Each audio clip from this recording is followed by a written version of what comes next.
We're going to continue on in the series we've been in looking at the book of James. We've got one more week after this. If y'all been reading James, then y'all know it's a pretty intense book. There's a lot going on there. James is very passionate, and this morning we're going to see some of those scriptures that show a lot of that passion that he has. Over the last few years in America, we've faced a lot of awful tragedies in this nation, haven't we? I mean, we've seen them in our community. We've seen them across our world. We're in the midst of an awful tragedy right now. One in particular that stands out to me is this kind of epidemic of mass shootings that we've seen in public spaces, in our schools, in our office buildings and neighborhoods.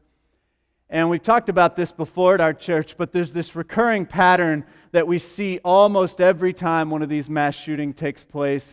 And it's almost become comical. It's a sad kind of comedy that this is like the gut response that always tends to happen. After an awful tragedy happens, leaders from across our nation and our world, they'll send out their thoughts and their prayers. Have y'all heard this before? Their thoughts and their prayers.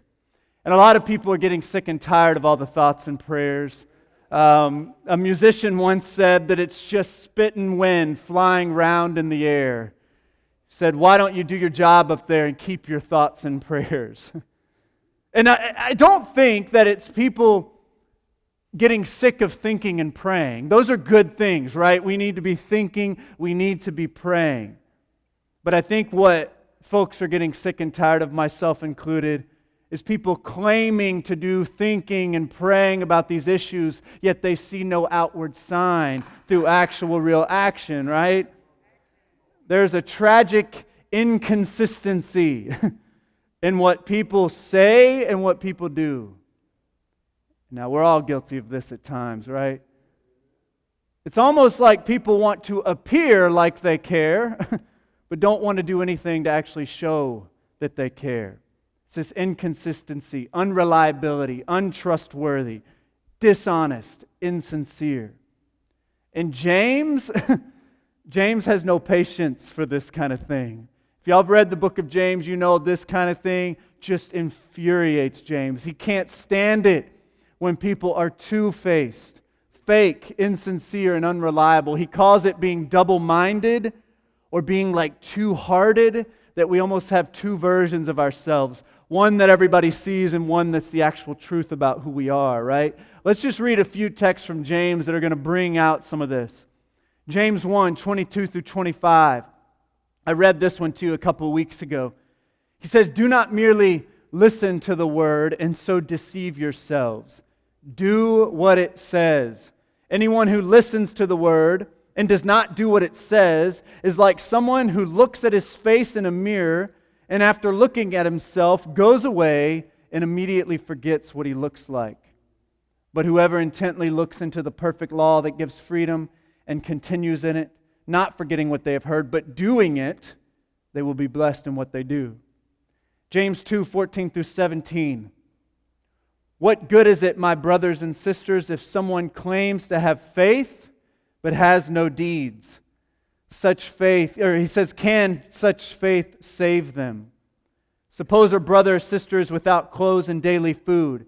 If one of you says to them, go in peace, keep warm and well fed, but does nothing about their physical needs, what good is it? In the same way, faith by itself, if not accompanied by action, is dead. And then he says in James 4, 7 through 10, submit yourselves then to God, resist the devil, and he will flee from you. Come near to God, and he will come near to you. He says, wash your hands, you sinners. Purify your hearts, you double-minded. Grieve, mourn, and wail. Change your laughter into mourning and your joy to gloom. And he says, humble yourselves before the Lord, and he will lift you up. James is baffled, he is disturbed by the inconsistencies that he sees in some of the Christians in his community. One thing that really disturbed James was the way that some people were dishonoring the poor and favoring the rich. He could not understand how some could claim to believe in and worship Jesus and at the same time mistreat the poor and favor the rich. I mean, for James, he's thinking Jesus was poor. Jesus loved the poor. Yet those who worship Jesus are dishonoring the poor and favoring the rich. He's like, what? This doesn't make any sense. He sees this as a gross inconsistency. What he saw was a group of Christians who had very divided and very inconsistent lives. Now, I think if we're all honest with ourselves, if we're truly willing to be real, like we know that our lives can be pretty divided sometimes. Our lives can be pretty inconsistent. We may post on Facebook that we ought to love one another, get vaccinated, wear masks, and do all of that, yet we can't love our own families very well. You know, just to be honest, there's times I stand up here and tell y'all that y'all need to love one another. And then I go home and I'm not very kind to my wife the same exact day, right? That can happen. That happens to all of us, right? And that's an inconsistency. That is an inconsistency. When I talk to young people, I often like to tell them about my life as a teenager. My life as a teenager was pretty divided. I was one person at church, but I was a different person at school. I was a different person with my family, different person when I was alone. My life was so fragmented and divided. I couldn't figure out who I was. Depending on who I was with or where I was at, I was a different person. Sometimes I pretended like I loved Jesus, but other times I didn't love Jesus very well. That was my life. And James, he didn't mess around very much. James had to call it out for what it was.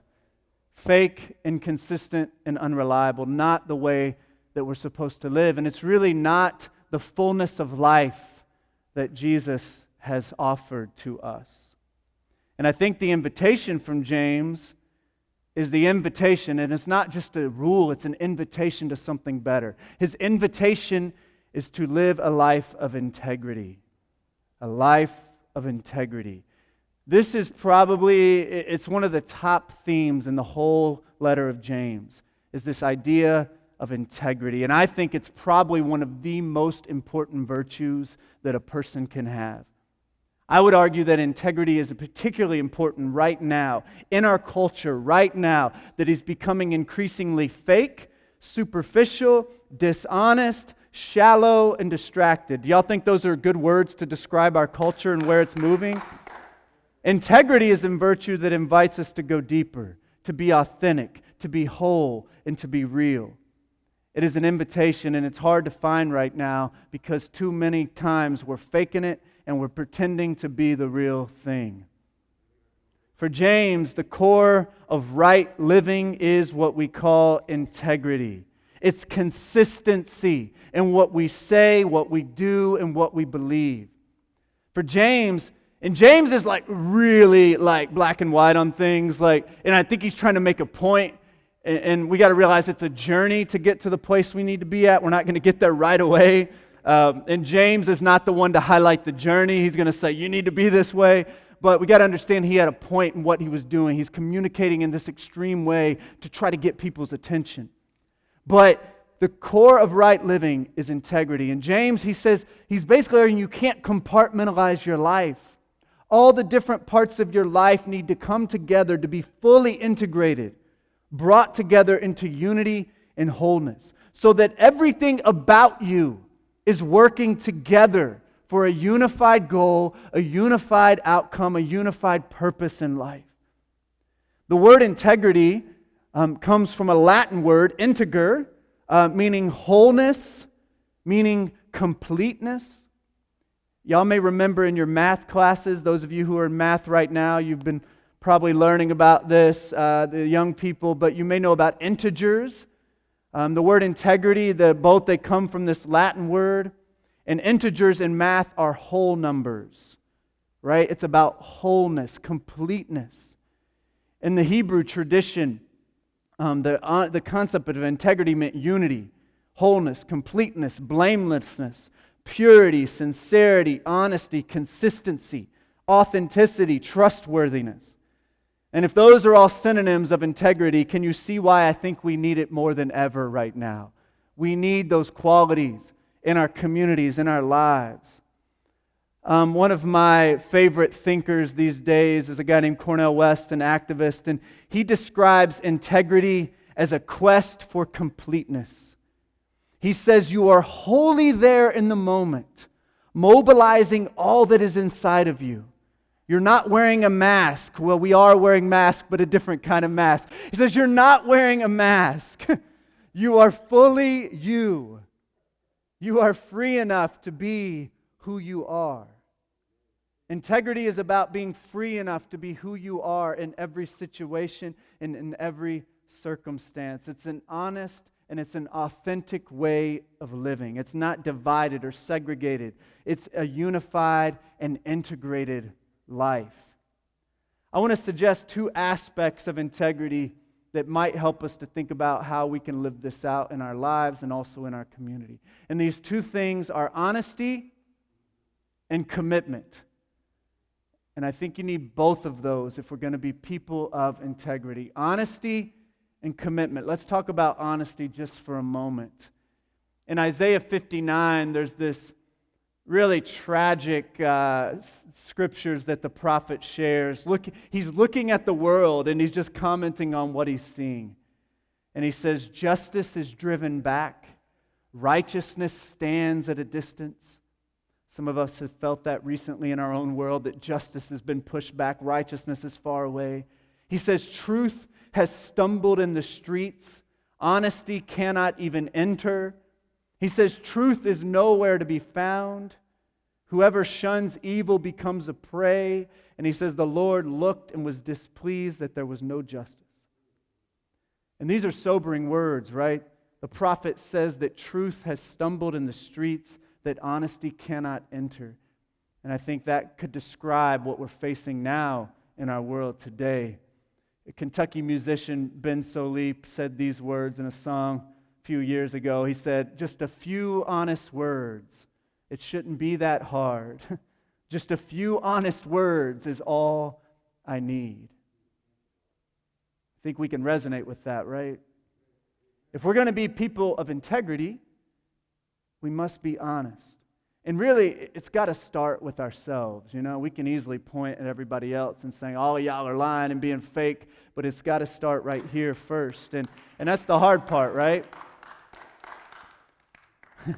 James talks a lot about self-deception, right? We can be deceived by others. We can deceive other people as well, but we also can deceive ourselves. And I think if we really do the work, we'll realize we've probably deceived ourselves in many ways. He talks about the person who looks at the mirror and then walks away and immediately forgets what they look like after they've looked at themselves in the mirror.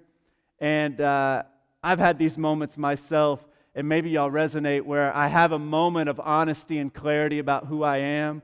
I can see myself for who I am and be honest and say, I got problems, right? And then I walk away, and maybe a day later, I'm like, I'm fine. It's not that bad, right? It's like, this is what James is talking about. You look at yourself, you have that moment of clarity, maybe just for a moment, but you can't stick with that honesty, that brutal honesty about who you are, and you walk away, and you immediately forget who you are, right? You've convinced yourself of something else and continue to live in the deception.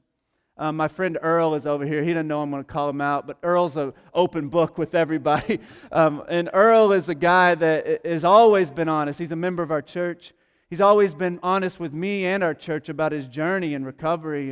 And that's one thing I love about people who are in recovery, is that they are honest. And you can't get through it. You can't stay in that place if you're not willing to be honest. And I think he gave me as a gift, like the big book that AA uses. And I've looked through it some, but I think we could take a lot of advice as a church on how they structure themselves, because honesty and authenticity is such a critical component of that. And integrity, if we're going to be people of integrity, we have to be honest with ourselves. Integrity is not about having it all together. You can be a person of integrity and still have flaws and issues. But it's about being honest about the flaws and issues, and also it's about being on that journey. You've got to be moving forward, right? It's about that journey towards wholeness and becoming fully integrated. Integrity is about the journey, and that journey towards integrity requires honesty, about being your authentic self, Thomas Merton has a deep reflection on integrity, and he talks about how integrity and humility are basically the same thing. Because humility is about knowing who you are. Humility is not about beating yourself up. It's not about saying that you're worse than you are. It's knowing yourself for who you really are. Being your full, authentic self. And being a person of integrity requires that kind of humility. So we have to be honest with ourselves, but we need to be honest with each other too. James isn't just concerned about an individual having integrity in their own heart and life. He's also concerned with his entire community having integrity. He wanted his community to be a witness for Jesus and the gospel in the places in which they resided.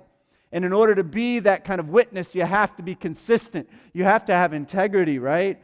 And so he wants the church to have that faithful witness. And in order to do that, they're going to need to trust each other, be honest with each other. And so we've got to be straight with one another in our church community. We've got to be able to share sometimes uncomfortable truth with each other in love. And this reminds me of Jeremiah, the prophet.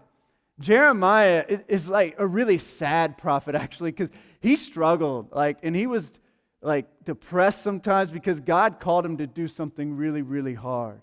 He saw something that others couldn't see. And he didn't want to speak the truth God had given him. And one thing God wanted Jeremiah to tell everybody was that his nation was going to lose the war that they were engaging in with the powerful empire around them. And no one wants to be the bearer of that kind of bad news. And Jeremiah did not want to share it. But he said that it was something like a burning fire shut up in his bones that he just had to get out. And because Jeremiah spoke that uncomfortable truth, he was hated. He was despised. People tried to kill him because he was willing to share the uncomfortable truth. All right, so we've got to be honest with each other. So integrity requires honesty and truth-telling, but there's also another component to it. It requires that commitment and that faithfulness as well. Tricia Rose describes commitment as reliability in action over time. Now, I think that's a good way to think about commitment. It's being reliable in our actions, not just once or twice, but over the long haul. Reliability and action over time. Today, we have many truth tellers out there who boldly and loudly proclaim their deeply held convictions. We have a lot of those people, but we don't have as many committed people who are reliably showing up for others over time. And you've got to have both, right?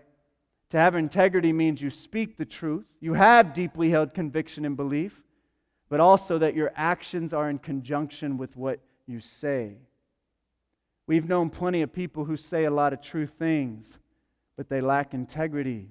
It's because they aren't committed and they aren't reliable. And these days we got a lot of people who are prophets on the internet, and it's really a massive problem, to be honest, because a lot of people now think that if they speak the truth to their networks and whatnot on social media and across the world, that that's all they got to do, right?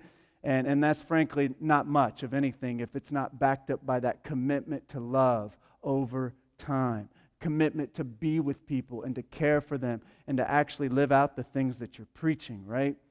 Martin Luther King said, and I love this, he said, "I believe that unarmed truth and unconditional love will have the final word in reality." Unarmed truth and unconditional love will have the final word in reality. And I see in this quote, and as I've reflected on it and really gone deep with this idea that unarmed truth, that's that honesty, that's that truth-telling. But that unconditional love is that commitment, that's reliability in action over time. Perhaps this is what Paul means when he says to speak the truth in love, right?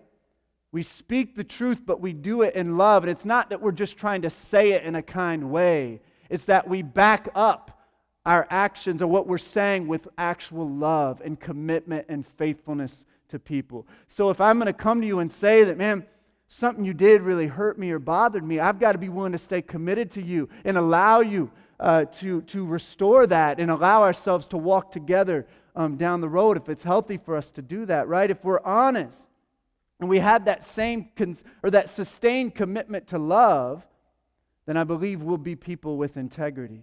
And think about what this could do for our community. If we could trust each other to be honest, which it's really hard to do that in any community. Churches are no different than any other community out there. There's gossip, there's lying, there's talking behind each other's backs. How many times do you sit around in a group of people and most of the conversation's about people who aren't in the room? Does that happen to you all? And all you're doing is talking about other people and what they're going through and all this, and never do we actually go to those people often and actually talk to them about the things that are on our hearts, right? And we're guilty of this in church just like any other place. And we've got to fight that. We've got to be willing to be honest. But if we can trust each other to be honest, and then we also know that we're committed to each other and to our mission, then we could really move forward together, right? We could really move forward together because we know if we make mistakes, if we mess up, oh, you're committed to me because you love me. And we're faithful. We're going to be faithful to one another. We're going to be committed to one another and committed to continuing to live out our mission. I want to read this quote by Elsa Thomas, and she says, she's a brilliant scholar, a Mexican scholar who has done a lot of work with James. And she actually lives and works, she used to, I think she still does, in Costa Rica actually. But she says this, that James's greatest challenge to the Christian communities is integrity. Consistency in all we see, say, believe, and do. James rejects the two-faced or the two-hearted persons. These are the ones who are not consistent in what they believe and say, who know the law of freedom but do not follow it, who bless God and curse human beings, who belong to the community of faith but show favoritism against the poor, who ought to pay the workers' salaries but withhold them, who speak ill of others behind their backs, who see others in need and do not come to their material assistance. And James, what he's doing, he's calling it out, but he's also inviting us to something better. He's inviting us towards a life of integrity, a journey of growing in consistency in what we see, say, believe, and do. In the name of the Father, Son, and Holy Spirit, amen.